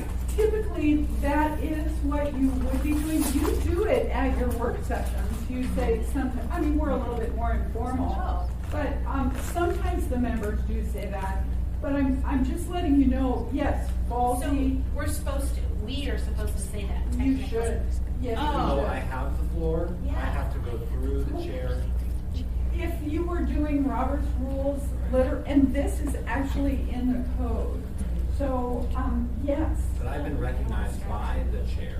That's correct. Now I have the floor. And then you're speaking back to the chair. As long as you speak back to the chair, you don't have to use the words, all So right? it seems that what I'm trying to understand is the purpose of it is that it's not in order to speak, it's in order to respond or to sort of direct to another member. That's what I thought it was. Absolutely. Is that if I just want to say something about the motion, that I get recognized and I'm on the floor and I say, here's what I think about this motion, right? But if I want to respond to what somebody else has said, then that's when I'm going to go through the chair. I really appreciate Member Kennedy's comments on this and really think it over because it's through that. But if I want to say what I want to say, but I don't have to necessarily say it through the chair. Either one is fine, but I think that is a very accurate statement and reason. The second one, through the chair, I appreciate Ms. Kennedy. That is exactly why this little pamphlet says you do that, and that's why the code says you do that. Christopher. And in practical terms, outside of our very formal meetings, we had a conversation, I think, here yesterday. Some people were talking about how it's so formal sometimes it gets in the way of conversation. And depending on what the scale and scope and intensity of your meeting is, and the matter how challenging it is, that really informs the level of formality that we go through as a custom. And while the code may say one thing or another, I've had the experience in a community council in particular where the issue is hot, and the only way to not have the room riot up is to speak only to the chair. And so the chair's protection of the debate is to tell people, please speak to the chair when things are getting crazy. And so, but we definitely have less formality, especially in committees, than we do in the body. That's reasonable. And I think that when we're called on by the chairman, it's our turn in the queue or whatever, and when you say, thank you, Mr. Chairman, you are, whatever you say after that, you're speaking to the chairman. That's the tradition of the way that we do it. Right. Because that is what we do. That makes it, we are doing it in different words. Suzanne. Just to follow up with that, as far as the code, that's just pertaining to the Tuesday night meetings. It does not say for our committees, we need to follow that? No, it doesn't. Oh, okay. And then I noticed today we're using first names, and I was under, which I really like, and because sometimes it's true, the formality does feel like it gets in the way with more free-flowing conversations, and yesterday was really valuable. But I was under the impression we needed to stick with last names for the record, since this is all recorded. And that's one of the reasons why sometimes it's Mr. Weddleton instead of John, but Mr. Webbleton or whatever people Senator Parsley. I don't think those things are specifically outlined they're not in the code anyway. I think it's really important when we do the roll call, I use Mr. and Miss at the meetings, and I think most of you do too at the meetings. At the work sessions, this one, you all introduced yourselves. You said first name, last name. So I think here it probably doesn't make quite as much difference. But I would suggest that it's driven by the chair. And if the chair asks people by first name, then that's the way you should probably respond. This is training, so I'm using first names. So I think that is really up to whoever's the chair. Barbara, I think maybe it's up to the chair, but also it comes back to the function of the meeting and the formality of all the proceedings and what the purpose you're actually there for is. Training is one thing. Talking about our vision and hope for the future is one thing. Hearing from port users and, that's another thing altogether. And that's where we, I think, practically speaking, have a very good sense of how to behave in decorum. It's really determined by what we're doing, which could be the call of the chair, but it also mostly we just know. And I think that's exactly what you do.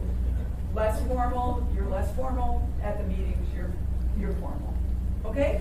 So through the chair that was here, now we are back over here.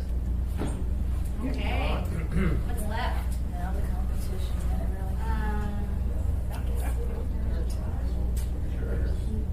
Agenda for 200, please.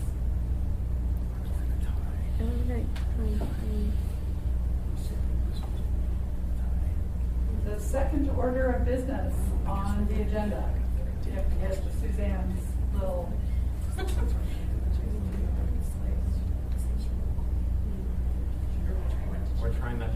We haven't looked anything up yet. We're really proud of yourselves over here. So what's the first? The first is call to order, right? Yeah. And then the second would be roll call. I think that's third. We already had that before you got here. You're trying to trick us. Oh, look at the 200 points from But he's them. on Wilton time, so he wasn't able to trick us. And the answer is, What is roll call? what is roll call or roll call of members present? All right. John and Point of Susan. order. I believe in the Daily Double, we did not see our points rise. No, you didn't. They're handwritten. No, Okay. Well, so I'm on form that's true. at 300. So it must be, do you entertain for 200? Do you entertain for 200? The answer is member who starts the motion. Oh, Meg knows the answer to that one. The first one's where he's here. A little.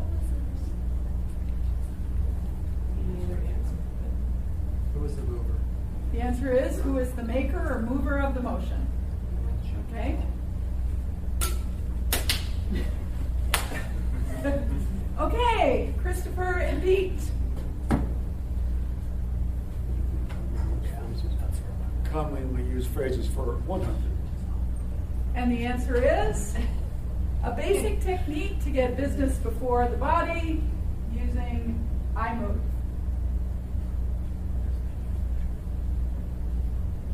So what is making a motion? The answer is what is to make a motion? All right, Crystal and Felix.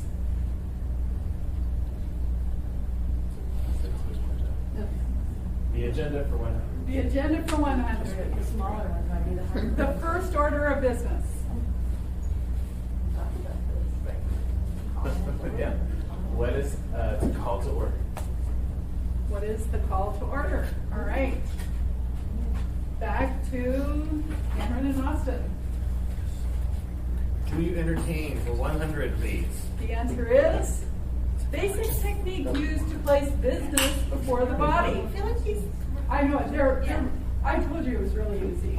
Oh, whoa! I don't want to say that because I'll probably get it wrong. but Okay. I just mean I feel like it's make a motion, but we said that like 3 times. Basic used to place. Put it on the agenda. It's really easy. It's a lot of pressure. I don't think it's a Barbara. motion. I think it's to put it on the agenda. That's what you have to do. But okay. Introduce it. Basic technique used to place business before the body. So I don't know if adding something to the agenda is a technique. Okay. Page 15. Introduce. Everything on the end. Or dear. Yeah. Or deer? Oh yeah. Forrest would like that. Oh, really? In this It's the back. Okay. Okay. Said the back. page 9. I had. Is it be courteous? No, Oh just kidding. gosh, that gives you some idea how bad my. Maybe it's a motion. I think it's a motion because it says right here. Make a motion. The answer is What is make a motion? what is to make a motion? What is a motion? That's how business comes before the body. John already told you that. You didn't like the sewer one. There's no motion. Yeah. It's not before you. Okay? Even if it's on the agenda. We didn't talk about the agenda. I mean, how do you get things before the agenda for you? You just already answered that too. One member moves to introduce. Okay? So because it's on the agenda, it's not before the body. Well, yeah, that's a question. good question.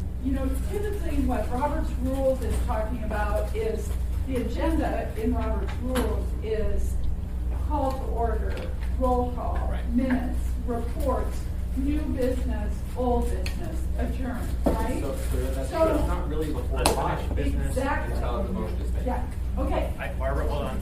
yep, It's not, your order was out of order. It isn't new business, then old business, and there is no old business in Robert's Rules. That's stuff you've already done. It's unfinished business, then new Yep. business. And yes, to make one person making a motion is to get something before the body, whether or not the body accepts it. And so, yes, the introduction is that action, but one person is enough to make a motion. It's just not enough to get the motion heard. Right, and so, we do the agendas for you, and we just, that doesn't necessarily get something before the body. Obviously, it does for most matters, but, okay, last item, Suzanne and John. The time during the meeting that members give their opinions on a motion pending before the body. Oh, whoa, I thought that was going to be a lot harder than that. Okay, the answer is, what is debate? All right, so, Sadie, tell us what the final results are. These guys Tell them what they want. Okay, we'll give them another question. I have a few extras here. Although they have 500.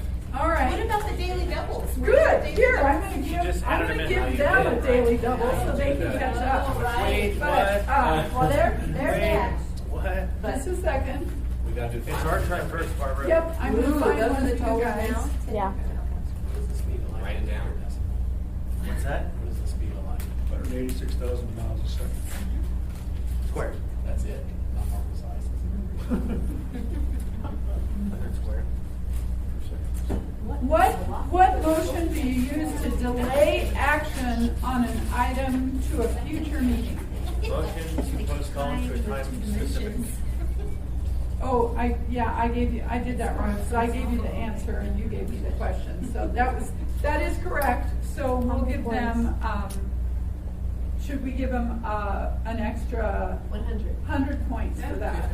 Okay, because we're in the hundreds. Okay, now here is a daily double. This one is hard, so Okay, now we're gonna we'll write it give you down. 300 for this one. Who's it for? You guys? This guys, because then we're going to be even on questions. Oh, then we do 500. Lightning round where it's just. And I'm just going to ask the question and let them answer. What is the vote needed to extend the time limit for debate?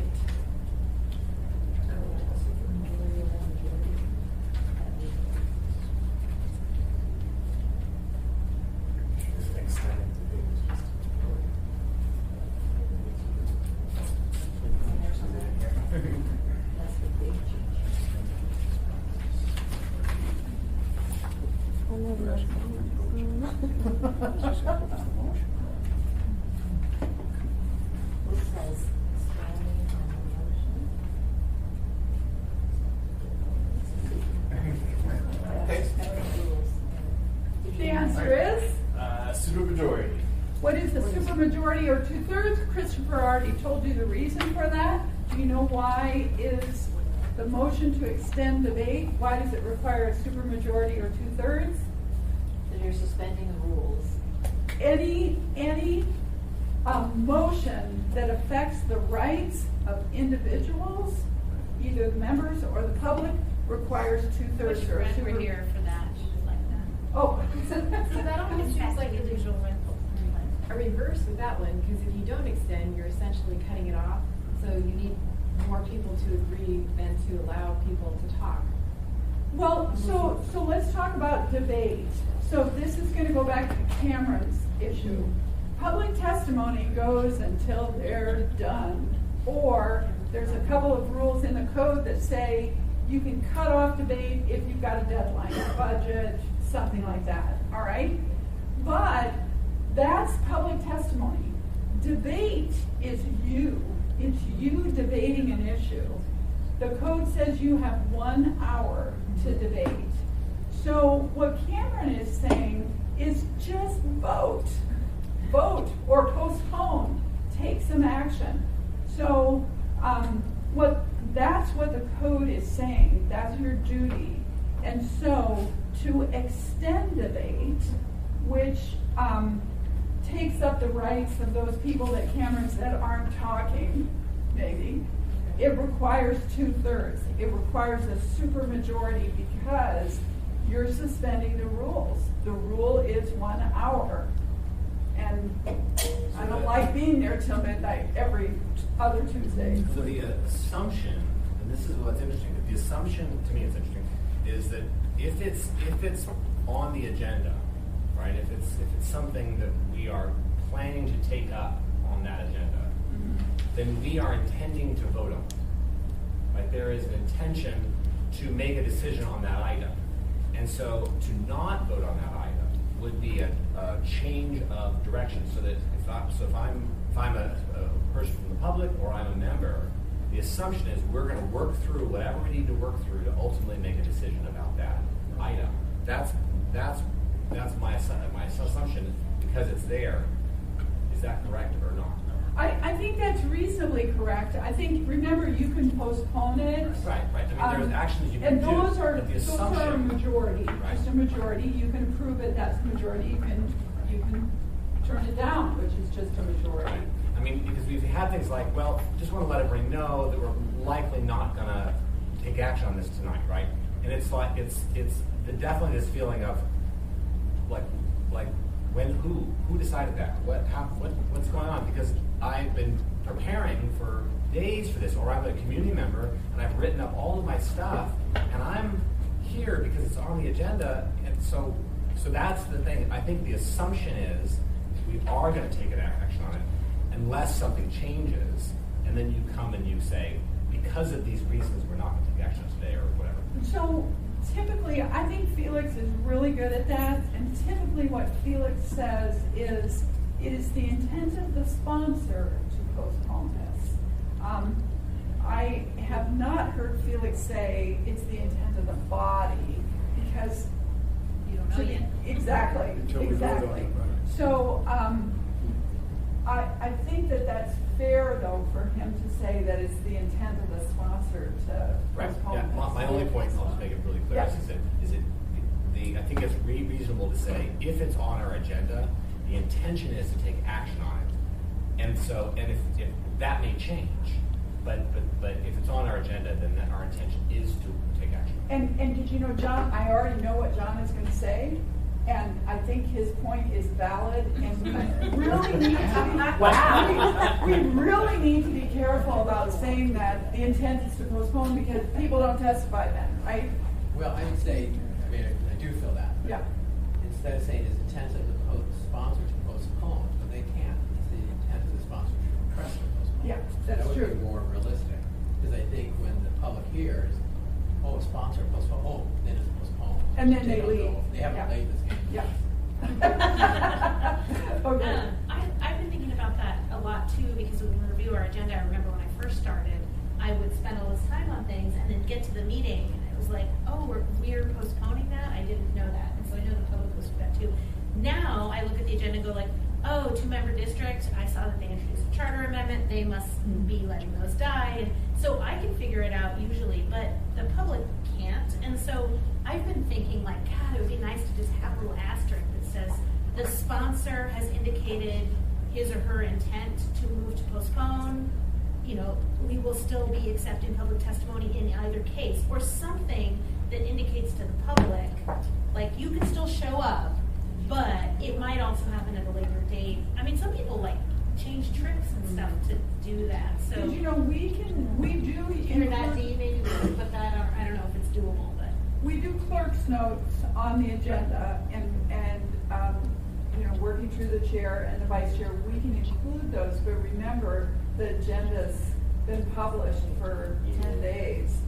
We can, Right, and that's on a the good point. addendum, Mhm. one of the things that we can do on the addendum is, let's say it's item 13A and B, are the ones that were going to be postponed.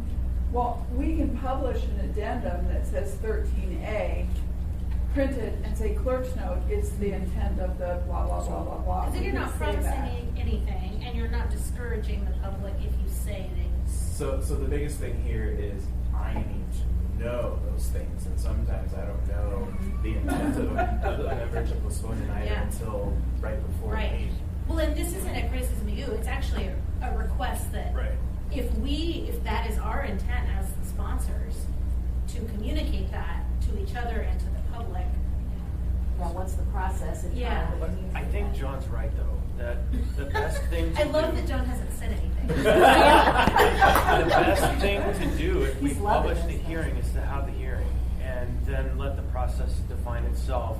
And I don't say it lightly that we should consider, tightening up our flexibility. I believe fully in being as flexible as we can. But in that case, the more I think about the practice, when you tell people, oh, we're going to postpone this thing, it does a disservice to them. But did you hear what I said? Which No, I is did. still saying Put it on the agenda, right? I don't If- want to discourage people from showing up. You Right. can't do that. If it's been publicly noticed, it's Yeah. gonna be open. The problem is the statement itself discourages people. Yeah, that's it. from- Right. That's Well, what so I'm you talking want- about. So, right. But So we're we- saying the same thing. Yeah. Yeah. And so in writing is fine, but really as a practice, it's better to just move forward and do it as we stated, because that's what we put out as an expectation. Right, and then we just keep the public hearing open for the next meeting, if that, if we're only delaying it for a couple, 3 weeks. Right. The action may be to postpone it, right? We're going to take action on every one of these items. There's Yeah. going to be some action taken on these.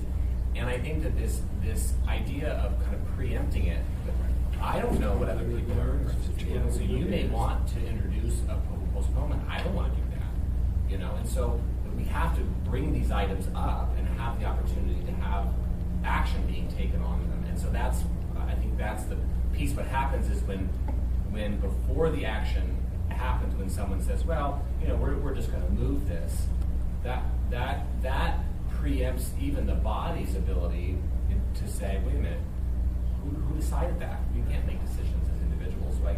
We have to make decisions as a body. So that's what I'm saying. Partly is that regardless of what the action is, we're going to take action on those items that are on the agenda. Okay. So, one more. Oh, go ahead, Dee. I was going to say, sometimes I think they get postponed too at the request of the administration, because the administration has just seen some of these items. We don't see them ahead of time often, and there's a fatal flaw with them. So that it really does need to be redone. And so by having that full hearing, we're also maybe taking a bunch of testimony on something that will never go forward. I think the Rules Committee, that's why I'm so grateful that we may have a Rules Committee that will stop some of that last minute stuff for everybody. So we are out of time. This was supposed to take 1 hour and took almost 2. We've got, we did start about 10 minutes late.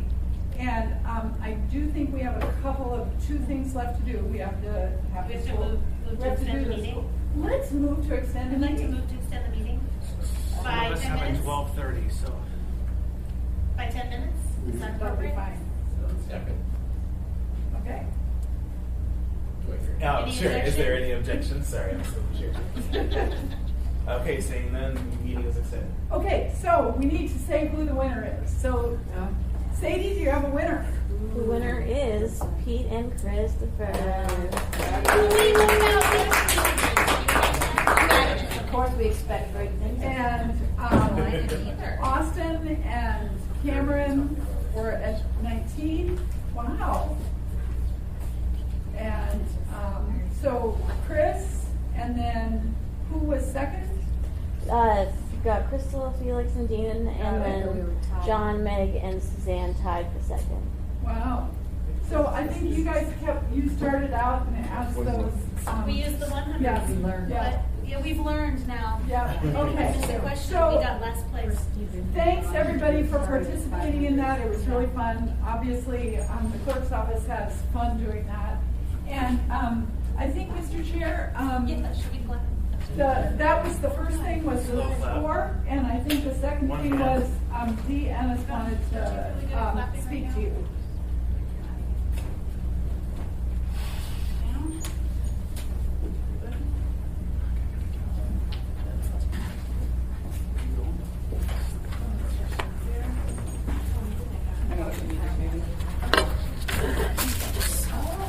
Oh, thank you. This is amazing. I've been wondering. Well, through the chair, can I start? Yeah. And you'll all have time to look through this. Making a bold pronouncement, the Department of Law is your attorneys.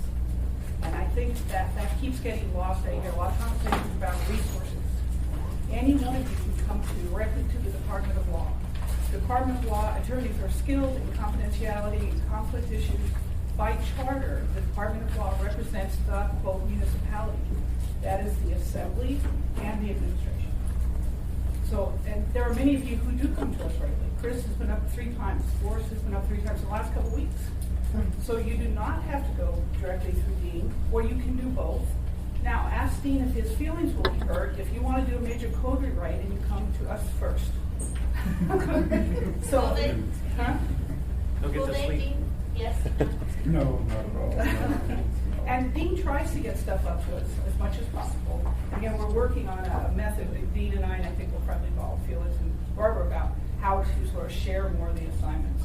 But major rewrites like Bill Evans with his TNC, that was written by the Department of Law. None of you have that kind of time. And so don't hesitate to come straight up. Now, how do you access the Department of Law?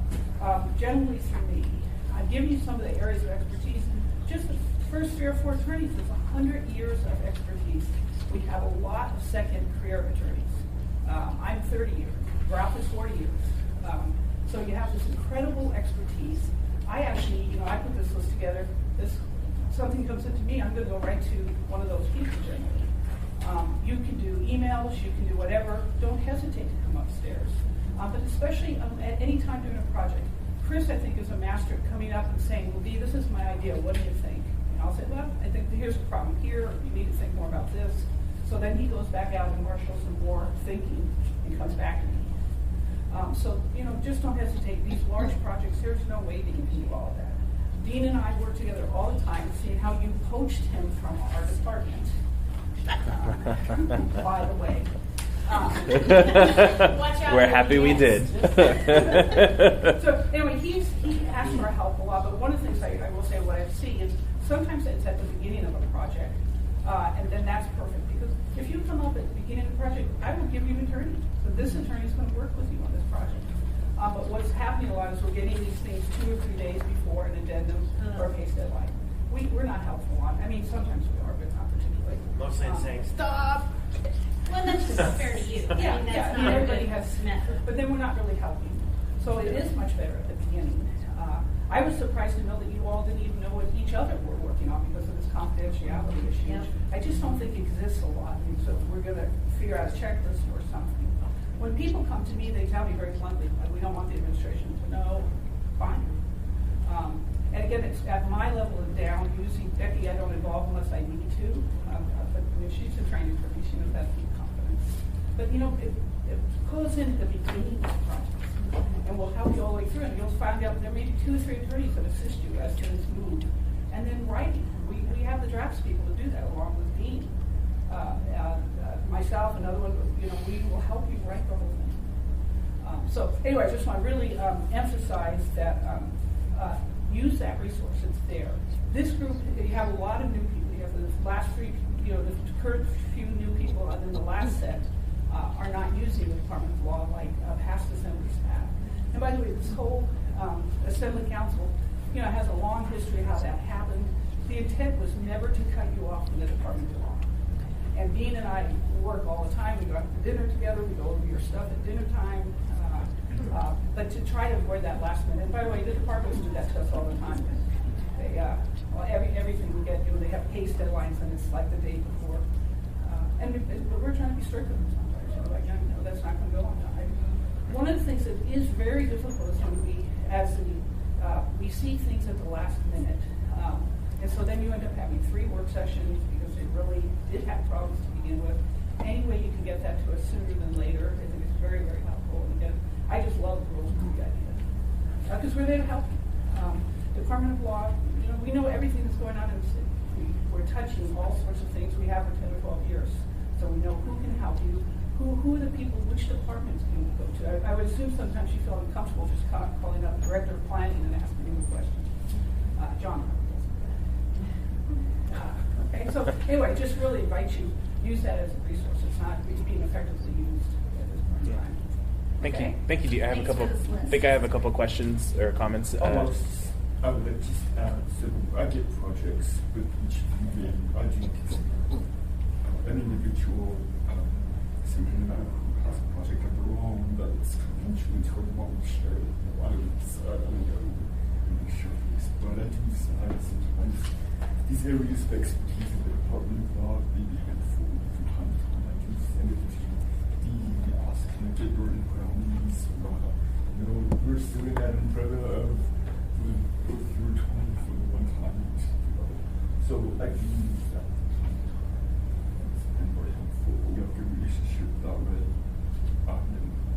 sometimes also if we get a project, not all the time, but often I try to ask is somebody working on this topic or not? Just a simple question. And oftentimes, either we're working on it now or we've done it 3 other times. So we have all the research, we have a huge database, goes back to 2000, every single case, all our research, right there. Okay. Yeah, Suzanne, then Austin. Just echoing the enthusiasm for this list, this is great. And also, can we share it with the other members who aren't here, as well as the availability of through D of the Department of Law? Electronically. And easiest is to come to me. I delegate to all the other attorneys. I know what their caseloads are. They're going to be on vacation. But again, easiest is come toward the beginning of projects because we can really help steer you. Great. Thank you. Go ahead, I was Austin. going to say the exact same. Maybe send this out. You know, and Fred isn't here. Forrest. Meg has left, and Forrest isn't here either. So. But now Forrest is a user.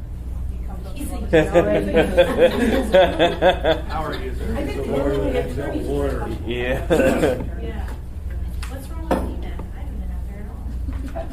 We keep you busy. Yeah, I'm not even sure we're up there. Seventh floor. That's All something right. about traffic violations. Yeah, go ahead, Kevin. It's kind of weird. Sorry, I don't want to use that word. I missed the presentation, I apologize for that, but just wanted to clarify one thing. Is this intended that if I have questions or issues, that this is who I call? No. No. Call me first, if you can. Once you get into a relationship, let's say you're a person who likes to work on utilities or something, well, you're going to know who are those attorneys, and then you're going to be emailing them all the time. Okay, but go through you first. Initially, come to me, I'll tell you to go through. And that way, too, to make sure we're not having any kind of conflicts.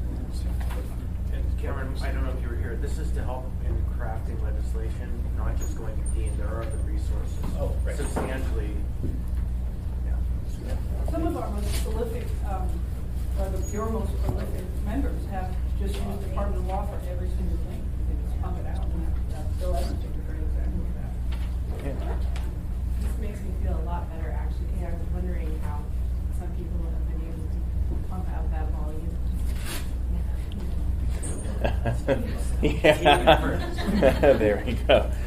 All right. Seeing no other questions, work session's over. I may be 10 minutes late. Okay.